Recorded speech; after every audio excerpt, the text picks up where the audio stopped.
ഇന്നിവിടെ അവതരിപ്പിച്ചുകൊണ്ട് ബഹുമാനായ ന്യൂനപക്ഷ വകുപ്പ് മന്ത്രി പറഞ്ഞത് ഈ ബില്ല് കൊണ്ടുവന്നിരിക്കുന്നത് മുസ്ലിം വിഭാഗത്തിലെ പാവപ്പെട്ടവർക്ക് വേണ്ടിയും കുട്ടികൾക്ക് വേണ്ടിയും അതുപോലെ വനിതകൾക്ക് വേണ്ടിയുമാണെന്നാണ്.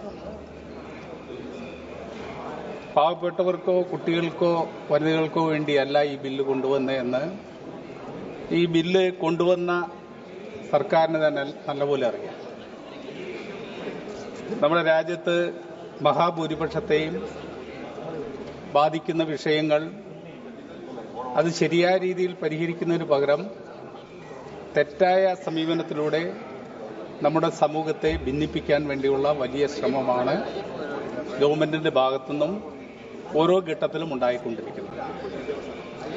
മുസ്ലിം ജനവിഭാഗം നമ്മുടെ രാജ്യത്തിന്റെ ശത്രുക്കളാണ് എന്ന് മഹാഭൂരിപക്ഷം വരുന്ന ജനതയെ കൊണ്ട് ചിന്തിപ്പിക്കണം. അങ്ങനെ വിഭജനം ഉണ്ടാക്കുക എന്നുള്ള ഒരു തന്ത്രം ഇതിന്റെ പിന്നിൽ ഒളിഞ്ഞിരിക്കുന്നുണ്ട് എന്നുള്ള ഒരു യാഥാർത്ഥ്യമാണ്. ആ യാഥാർത്ഥ്യം പറയാതെ മുസ്ലിം ജനവിഭാഗങ്ങളിലെ പാവപ്പെട്ടവരുടെയും അതുപോലെ കുട്ടികളുടെയും അതുപോലെ സ്ത്രീകളുടെയും സംരക്ഷണത്തിനു വേണ്ടിയാണ് ഈ ബില്ല് കൊണ്ടുവരുന്നു എന്ന് പറയുന്നത്. സർ, ന്യൂനപക്ഷത്തിൽ വരുന്ന പാവപ്പെട്ട കുട്ടികളെ സംരക്ഷിക്കാൻ ഈ ഗവൺമെന്റിന് താല്പര്യമുണ്ടെങ്കിൽ ആദ്യം ചെയ്യേണ്ടത് മൈനോറിറ്റി കുട്ടികൾക്ക് വേണ്ടിയുള്ള സ്കോളർഷിപ്പ് പുനഃസ്ഥാപിക്കാനുള്ള നടപടി സ്വീകരിക്കുകയാണ്. എന്നാൽ ന്യൂനപക്ഷ കുട്ടികൾക്കുള്ള സ്കോളർഷിപ്പ് അത് ഓരോ വർഷവും കുറച്ചുകൊണ്ടിരിക്കുന്നു എന്നുള്ള യാഥാർത്ഥ്യം നമ്മൾ കാണാതെ പോകരുത്. അപ്പോൾ ലക്ഷ്യം കുട്ടികളുടെ വളർച്ചയോ പുരോഗതിയല്ല, മറിച്ച് അവരുടെ തകർച്ച തന്നെയാണ്. അപ്പം അതുകൊണ്ട് തന്നെയാണ് ഈ ബില്ലിനെ പ്രധാനമായിട്ടും communist party of India Marxist എതിർക്കാൻ കാരണം. സാർ, ഈ ബില്ല് ഭരണസ്ഥാപനങ്ങളിലെ സ്വയംഭരണത്തിന് നേരെയുള്ള കടന്നാക്രമണമാണ് എന്നുള്ള കാര്യത്തിൽ യാതൊരു സംശയമില്ല. ഇവിടെ നേരത്തെ ഒട്ടേറെ നേതാക്കൾ ചൂണ്ടിക്കാണിച്ച കാര്യങ്ങളാണ്. ഇത് നമ്മുടെ ഭരണഘടനയുടെ ലംഘനമാണ്. ഭരണഘടന ഉറപ്പു നൽകുന്ന മൗലിക അവകാശങ്ങൾ നേരിട്ടുള്ള ലംഘനമാണ്. വഖഫ് സ്വത്തുക്കളുടെ നിയന്ത്രണം കേന്ദ്രീകരിക്കാനും മുസ്ലിം സമൂഹത്തിന്റെ അവകാശങ്ങളെ ദുർബലപ്പെടുത്താനും മതപരമായ കാര്യങ്ങളിൽ സർക്കാർ അതിക്രമിച്ച് കിടക്കുന്നതിന്റെ അപകടകരമായ കീഴ്വഴക്കം സൃഷ്ടിക്കാനും ഈ ബിൽ ഉദ്ദേശിക്കുന്നു. സർ, എല്ലാ മതവിഭാഗങ്ങൾക്കും സ്വന്തം കാര്യങ്ങൾ കൈകാര്യം ചെയ്യാനുള്ള അവകാശം ഉറപ്പു നൽകുന്ന ഭരണഘടനയുടെ ആർട്ടിക്കിൾ 26 ഇവിടെ അത് ലംഘിക്കപ്പെടുകയാണ്.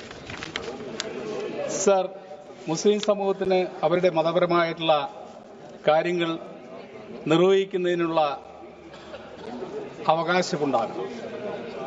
അത് നിഷേധിക്കുന്ന സമീപനം സ്വീകരിക്കാൻ പാടില്ല. എന്തുകൊണ്ടാണ് ഈ സമീപനം സ്വീകരിക്കുന്നതെന്ന് നാം പരിശോധിക്കേണ്ടതാണ്. വഖഫ് ബോർഡുകളിലെ അമുസ്ലിമുകളെ ഉൾപ്പെടുത്തുന്നത് മുസ്ലിം സമൂഹത്തിന്റെ മതപരമായ സ്വയംഭരണത്തിലുള്ള നേരിട്ടുള്ള കടന്നാക്രമണമാണ്. സാർ, ഇത് മറ്റ് സമൂഹത്തോട് അല്ലെങ്കിൽ മറ്റ് മതങ്ങളോട് ഈ സമീപനം സ്വീകരിക്കാൻ തയ്യാറാകും. Sir, I just start. Please give me.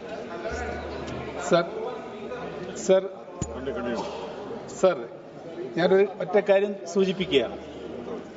Sir, കേരളത്തിൽ ദേവസ്വം ബോർഡുകളുണ്ട്. ഒരിക്കൽ ഒരു ദേവസ്വം ബോർഡിലെ മെമ്പറുടെ പേര് ഒരു ക്രിസ്ത്യൻ പേരുമായി ബന്ധപ്പെട്ട് ബഹുമാനപ്പെട്ട മന്ത്രി സുരേഷ് ഗോപിയെ ശ്രദ്ധിക്കുന്നുണ്ട്. ഒരു ക്രിസ്ത്യൻ പേര് വന്നതിന്റെ പേരിലാണ് അത് ക്രിസ്ത്യാനിയാണ് എന്ന് തെറ്റിദ്ധരിച്ചുകൊണ്ട് വലിയ കലാപം നമ്മുടെ കേരളത്തിലുണ്ടായി. അതായത് ഹിന്ദു ദേവസ്വം ബോർഡിലേക്ക് 1987 ഹിന്ദു ക്ഷേത്രം ഹിന്ദുക്കൾക്ക് വിട്ടുകൊടുക്കണം എന്ന് പറഞ്ഞുകൊണ്ടുള്ള വലിയ സമരം അന്നാണ് അവിടെ നടത്തിയത്. സർ,